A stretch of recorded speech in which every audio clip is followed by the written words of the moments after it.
എല്ലാവർക്കും പുതിയ വീഡിയോയിലേക്ക് സ്വാഗതം. മെഗാസ്റ്റാറിന്റെ ഈ വർഷത്തെ ആദ്യ cinema the Dominic and the lady purse ഇന്ന് തിയേറ്റർ റിലീസായി.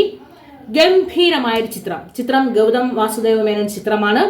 ഈ ചിത്രത്തിൽ ഗോകുൽ സുരേഷും മമ്മൂക്കയുമാണ് പ്രധാന കഥാപാത്രങ്ങളായിട്ട് അഭിനയിക്കുന്നത്. ഈ ഒരു അന്വേഷണാത്മക ചിത്രമാണ്. ഈ കാലഘട്ടത്തെ നിലനിർത്തി ഈ കാലഘട്ടത്തിൻ്റെതായ ആളായി നിന്നുകൊണ്ട് ഡൊമിനിക് ഒരു കേസ് അന്വേഷിക്കുന്നതാണ് ഈ ചിത്രത്തിൻ്റെ പശ്ചാത്തലം. നമുക്കറിയാം, ന്യൂ ഇയർ ഒരുപാട് ചിത്രങ്ങൾ പ്രതീക്ഷിച്ചിരുന്നു. 2024 ഏറ്റവും മികച്ച ചിത്രങ്ങളെല്ലാം തന്നെ മമ്മൂക്കയ്ക്ക് സ്വന്തമായിരുന്നു. കുറച്ച് കാലമായിട്ട് സിനിമയിൽ കാണാത്ത നമ്മുടെ യൂത്ത് സ്റ്റാർ ഗോകുൽ സുരേഷും ഈ ചിത്രത്തിലുണ്ടായിരുന്നു. രണ്ടുപേരും കട്ടയ്ക്ക് നിന്ന് അഭിനയിച്ചിട്ടുണ്ട്. കാരണം നമ്മുടെ മെഗാസ്റ്റാറിനോടൊപ്പം ഇത്ര ഗംഭീരമായി പെർഫോം ചെയ്താലാണ് അദ്ദേഹത്തിനോടൊപ്പം അതേ ക്വാളിറ്റിയിൽ നിന്ന് പെർഫോം ചെയ്യുക എന്നുള്ളത് നമുക്കറിയാം. ആ കാര്യത്തിലൊക്കെ ഗംഭീര പെർഫോമൻസ് ആയിരുന്നു. നമ്മൾ ഒരിക്കലും പ്രതീക്ഷിക്കാത്തൊരു പ്ലോട്ട്, ആ പ്രതീക്ഷിക്കാത്ത തരത്തിലുള്ള ഒരു ജീവിതം, പ്രതീക്ഷിക്കത്തില്ലാത്ത തരത്തിലോട്ടാണ് നമ്മുടെ ഈ സിനിമ നമ്മളെ കൊണ്ടുപോകുന്നത്. നമ്മൾ നിത്യജീവിതത്തിൽ നമ്മൾ ജീവിക്കും പോലെ ജീവിക്കുകയും പെട്ടെന്നൊരു പ്രശ്നം നമ്മുടെ ജീവിതത്തിലോട്ട് വന്നു കഴിഞ്ഞാൽ നമ്മൾ അതിനെ എങ്ങനെ ഫേസ് ചെയ്ത് നിൽക്കും എന്നുള്ളതിൻ്റെ ഒരു ഉത്തമ ഉദാഹരണം കൂടിയാണ് ഈ സിനിമ. ജീവിതം ഏതെല്ലാം തരത്തിലൂടെ സഞ്ചരിക്കുന്നു, ആ സാഹചര്യത്തിലൂടെയെല്ലാം നമുക്ക് സഞ്ചരിച്ചേ പറ്റൂ. ഓരോ വ്യക്തിയും ഓരോ സ്വഭാവങ്ങളാണ്, ഓരോ മുഖംമൂടി അണിഞ്ഞ് തന്നെയാണ് ഓരോരുത്തരും ജീവിക്കുന്നത്. അങ്ങനെ സ്വന്തം ജീവിതം പലതരത്തിൽ ജീവിക്കുന്ന നമ്മുടെ ഇപ്പോഴത്തെ തിരക്കിട്ട ലോകത്തെ മനുഷ്യരുടെ ശ്രദ്ധിക്കപ്പെടാതെ പോകുന്ന ഒരു ഗംഭീര പ്ലോട്ടാണ് ഈ ചിത്രം എന്ന് പറയുന്നത്. ഈ ചിത്രമാണ് ന്യൂ ഇയറിൽ നമുക്ക് കിട്ടുന്ന ഏറ്റവും വലിയ ഗിഫ്റ്റ്. കാരണം ഈ ചിത്രത്തോടു കൂടിയാണ് മലയാള സിനിമയുടെ ഒരു മുഖച്ഛായ തന്നെ മാറാൻ പോകുന്ന ഒരു ചിത്രം കൂടിയാണ്. കാരണം അത്രയ്ക്കും ഒരു ഗംഭീരമായ പ്ലോട്ടാണിത്. ചിത്രം 2 മണിക്കൂർ കൂടുതലുണ്ട്. ചിത്രം കണ്ട് ഫസ്റ്റ് ഹാഫ് തുടങ്ങുമ്പോഴൊന്നും നമ്മൾ പ്രതീക്ഷിക്കുന്ന രീതിയിലോട്ടല്ല ചിത്രം പോകുന്നത്. നമ്മൾ പ്രതീക്ഷിക്കുന്നതൊന്നും അല്ല ചിത്രത്തിൽ വരുന്നത്.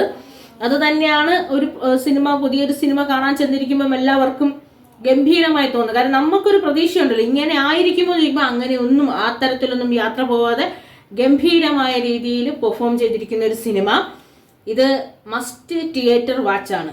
തിയേറ്ററിൽ തന്നെ ഈ ചിത്രം കണ്ട് അതിൻ്റെ ഒരു എക്സ്പീരിയൻസ് നിങ്ങൾക്ക് കിട്ടണം. എന്നാൽ മാത്രമേ ഒരു ശരാശരി സിനിമാ പ്രേമി എന്ന് പറയുന്നവർക്ക് എല്ലാവർക്കും ഗംഭീരമായി ആസ്വദിക്കാൻ കഴിയുന്ന ഒരു ഇൻവെസ്റ്റിഗേറ്റീവ് മൂഡിലുള്ള ഒരു ത്രില്ലർ മൂവിയാണിത്. മേക്കിംഗ് നമുക്കറിയാം, മേക്കിംഗ് ഗൗതം വാസുദേവ മേനോന്റെ ടച്ച് ഉള്ളത് കൊണ്ട് തന്നെ ഒരു ഗംഭീര മേക്കിംഗ് ആണെന്ന് പറയാം. അതിൻ്റെ മേക്കിംഗ് എന്ന് പറഞ്ഞാൽ അത്യധികം സുന്ദരമായ രീതിയിലാണ് മേക്ക് ചെയ്തിരിക്കുന്നത്. ഓരോ സീനും ഓരോ രീതിയും നമ്മൾ ആ ഒരു ചിത്രത്തിനൊപ്പം സഞ്ചരിക്കേണ്ടി വരും. അത്ര ക്ലിയർ ആൻഡ് ക്രിസ്റ്റൽ ക്ലിയർ ആയിട്ടുള്ള ഫ്രെയിംസ് ആണ് അദ്ദേഹം എടുത്തു വച്ചിരിക്കുന്നത്. കാരണം 2024 അല്ലെങ്കിൽ 2024 സംഭവിച്ചാൽ 2025 നിന്നുകൊണ്ട് നിന്നുകൊണ്ട് മനുഷ്യരായിട്ട്, അതായത് ഇത് പണ്ടത്തെ കഥ, പഴയ പശ്ചാത്തലം, പഴയ രീതി, അങ്ങനെ ഔട്ട്ഡേറ്റഡ് അങ്ങനെ ഒന്നും പറയാനുള്ള ഒരു വാക്ക് പോലും ഇതിനകത്ത് ഉൾപ്പെടുത്തിയിട്ടില്ല. എല്ലാം അപ്ഡേറ്റഡ് ആയിട്ടുള്ള കാര്യങ്ങളിലൂടെ തന്നെ പോയി ചിത്രം ഗംഭീരമായിട്ട് മേക്ക് ചെയ്തിട്ടുണ്ട്. ഗംഭീരമായിട്ട് അവരത് കൺവേ ചെയ്തിട്ടുണ്ട്. ഏറ്റവും അധികം നമ്മൾ പറയേണ്ടത് ഗോകുലിൻ്റെ പെർഫോമൻസ് ആണ്. കാരണം കട്ടയ്ക്ക് കൂടെ നിന്നിട്ടുണ്ട്.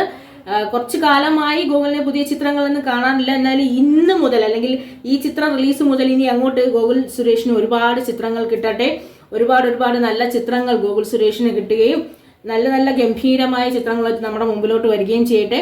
എന്തായാലും ഈ ഒരു ചിത്രം നിങ്ങൾക്ക് ഒരിക്കലും ഒരു നഷ്ടമാവില്ല. അത്രയും നല്ലൊരു ഗംഭീരമായ പ്ലോട്ടുള്ള, ഗംഭീരമായ ഒരു ചിന്തയുള്ള, നല്ല എക്സ്പീരിയൻസ് തരുന്ന നല്ല ഒരു ചിത്രമാണ്. അപ്പം ചിത്രം എല്ലാവരും കാണുക.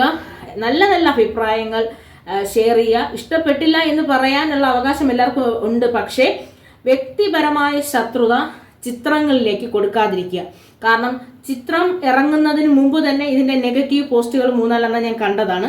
ചിത്രം ഇന്നാണ് റിലീസായത്. 2 ദിവസം മുമ്പ് ഇതിൻ്റെ നെഗറ്റീവ് പോസ്റ്റുകൾ ഞാൻ ഇതിൽ കണ്ടതാണ്. അതുപോലെ തന്നെ പല ചാനലിൽ പല വീഡിയോസും ഇപ്പം തന്നെ ഇടുന്നതെന്ന് വെച്ച് കഴിഞ്ഞാൽ അല്ലെങ്കിൽ ഈ സിനിമ ഇപ്പോഴേ പൊട്ടും, ഈ സിനിമ പൊട്ടട്ടെ, അല്ലെങ്കിൽ യവനുള്ളത് കൊണ്ട് സിനിമ പൊട്ടുമെന്നുള്ള ചില ഇതൊക്കെ വരുന്നുണ്ട്. ഒരു ചിത്രമാണ് അത്. അതിനെ വളരെ നിങ്ങൾക്ക് താല്പര്യമില്ലെങ്കിൽ കാണണ്ട, പക്ഷേ ഗംഭീരമായി പോകേണ്ട ഒരു ചിത്രത്തിന് എക്സ്പീരിയൻസ് ചിത്രത്തിന് വ്യക്തിപരമായ ശത്രുതയുടെ പേരിൽ ചിത്രത്തെ നഷ്ടപ്പെടുത്താതിരിക്കുക. അത് അത്രയും മാത്രം ചെയ്താൽ നിങ്ങൾക്ക് വ്യക്തിപരമായി നിങ്ങൾക്ക് ശത്രുത ഉണ്ടെങ്കിൽ നിങ്ങൾ ആ ചിത്രം പോയി കാണണ്ട. പക്ഷെ അനാവശ്യമായി ചിത്രത്തിന് നെഗറ്റീവ് പോസ്റ്റ് അടിക്കാതിരിക്കുക. എല്ലാവർക്കും ഗംഭീരമായ ഒരു ചിത്രത്തിന്റെ എക്സ്പീരിയൻസ് കിട്ടട്ടെ. എല്ലാവരും പോയി കാണുക.